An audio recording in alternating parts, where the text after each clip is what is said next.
Oliver. One day, Edward was talking to Douglas. They had heard that steam engines were being put out of service across the island and replaced by new diesel engines.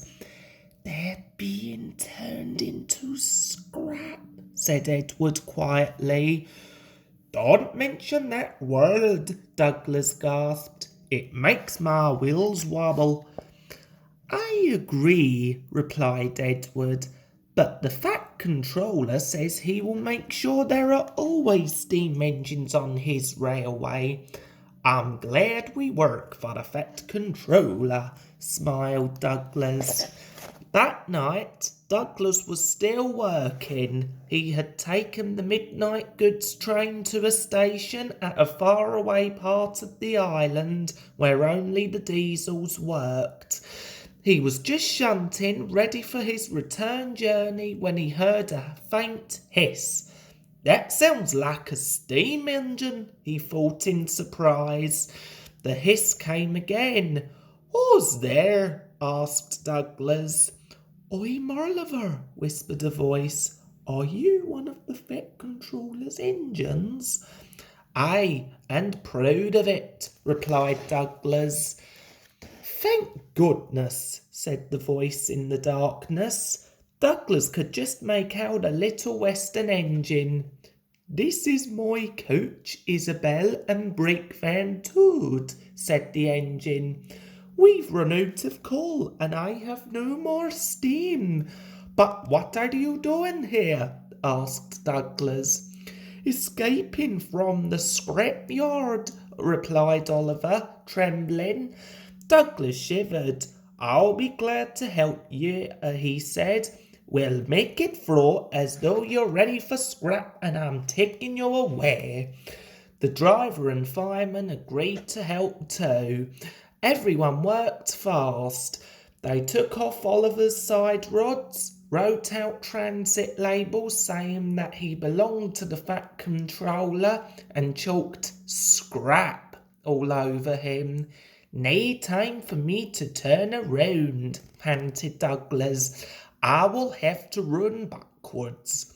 Douglas and Oliver started out on their journey, but before they could leave the station, they were stopped. "Aha!" exclaimed the foreman, shining his torch at Oliver. "A Great Western engine!" His light flickered further back. "With a western coach and a brake van, you can't take these." "But they're all for us. See for yourself," exclaimed Douglas's driver. Douglas's driver showed him the transit labels. Oliver and Douglas hardly dared to breathe. The foreman looked all over Oliver. "Seems in order. You can go," he said. "Phew! That was a near thing," puffed Douglas. "We've had worse," smiled Oliver. "We were nearly caught getting here and had to hide on an old quarry branch for 3 days. I was very frightened." "I'm not surprised," replied Douglas, and they forged ahead. It was daylight when their journey ended. "We're home!" cried Douglas as they reached the Fat Controller's railway. "I know just the place for you," and he showed them an empty siding nicely hidden away.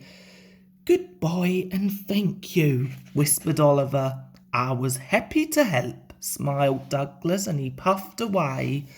Back at the shed, Douglas told the other engines all about Oliver. They were very excited and agreed that something must be done for him. "The Fat Controller will have to know," said James. "Douglas should tell him at once," added Gordon firmly. "Well, here I am," said a cheerful voice. "Now, what's all this about?" It was the Fat Controller. The engines were silent. "Beg your pardon, sir, but we do need another engine," said Duck quietly at last. "Yes, sir, a steam engine, sir," said Gordon. "We do indeed," replied the Fat Controller, "but I'm afraid that unless one is saved from scrap, there's little hope." "But, sir," burst out Douglas, "one has been."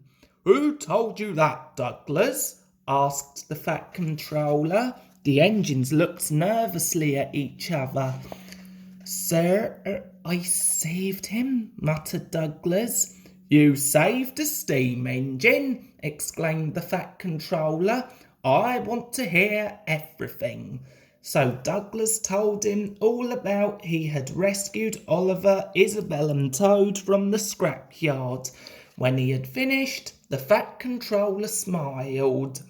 "I'm proud of you, Douglas," he said. "Oliver, Isabel and Toad are just what we need for Duck's branch line." "Thank you, sir," replied Douglas, and all the engines cheered. The Fat Controller soon had Oliver, Isabel and Toad mended and painted in full Great Western colours. They are very happy on Duck's branch line. As Oliver puffs along the coast, he often thinks about what a lucky escape he had. If Douglas hadn't come to the rescue, things would be very different. Oliver is very grateful to Douglas and everyone at the Fat Controller's Railway for his lovely new home.